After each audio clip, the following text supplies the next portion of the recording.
Du pain quotidien, c'est le rendez-vous consommation de RMC tous les matins avec Marie Dupin. Bonjour Marie. Bonjour.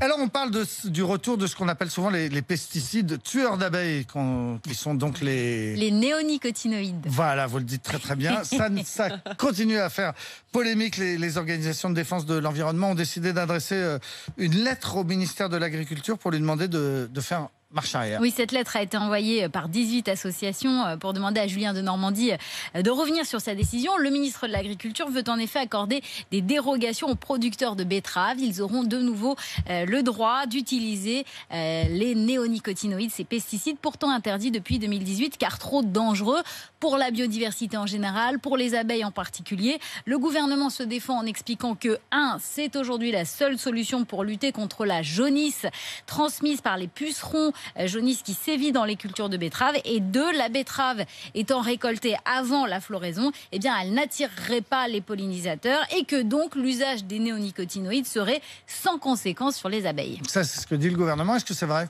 Alors, en ce qui concerne les alternatives, il faut savoir que l'ANSES, qui est notre agence de sécurité sanitaire de l'alimentation, estime au contraire qu'il n'y a pas d'impasse technique à la culture de la betterave. Ça veut dire qu'il est donc possible de la cultiver sans recours aux néonicotinoïdes, notamment grâce aux larves de coccinelle, même si les néoniques, comme on les appelle, sont extrêmement efficaces, c'est sûr, très efficaces car très nocifs, trop nocifs, et c'est pour ça qu'ils avaient été interdits. Ensuite, c'est vrai que la betterave est récoltée avant la floraison, mais c'est faux de dire que les néonicotinoïdes n'ont aucun impact sur la biodiversité.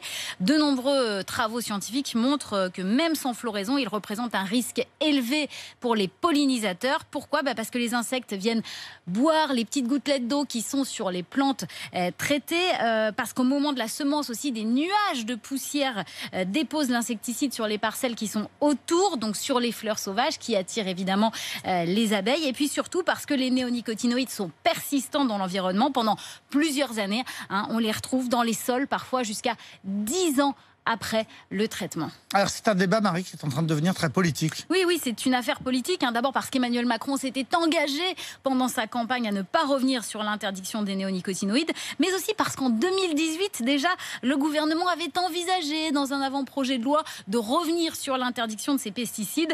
Or, Nicolas Hulot, ministre de l'écologie à l'époque, était aussi l'un des principaux détracteurs de ces pesticides les plus toxiques selon lui. Après un énorme couac, le gouvernement avait fait marche arrière. Cette fois, c'est l'actuelle ministre de l'écologie, Barbara Pompili, qui est mise face à ces contradictions. Elle qui est à l'origine de la loi interdisant ces pesticides quand elle était au gouvernement sous François Hollande. Écoutez-la, en 2016, elle expliquait pourquoi il ne fallait surtout pas instaurer de dérogation ad vitam aux néonicotinoïdes. À la fin de cette période, et ça c'est absolument essentiel, il y avait cette date butoir couperet. Quoi qu'il arrive, en 2020, c'était fini pour tous les néonicotinoïdes. Pourquoi c'était très important d'avoir cette date butoir couperet ? C'est parce que si on commence à dire on interdit là où il y a des alternatives, mais on fait des dérogations et on les laisse courir dans le temps, on sait très bien que ça, c'est la porte ouverte au fait qu'il y ait certains néonicotinoïdes qui ne soient jamais interdits. Et voilà, et aujourd'hui, c'est donc la même Barbara Pompili qui a donné son feu vert à la réautorisation de ces pesticides pour la betterave et pourquoi pas bientôt d'autres cultures, puisque désormais, ce sont les producteurs de maïs qui demandent eux aussi à bénéficier de ces dérogations. Voilà, vous venez de m'apprendre qu'on peut dire néonique tout court. Voilà. Ce qui m'arrange, c'est un peu plus facile.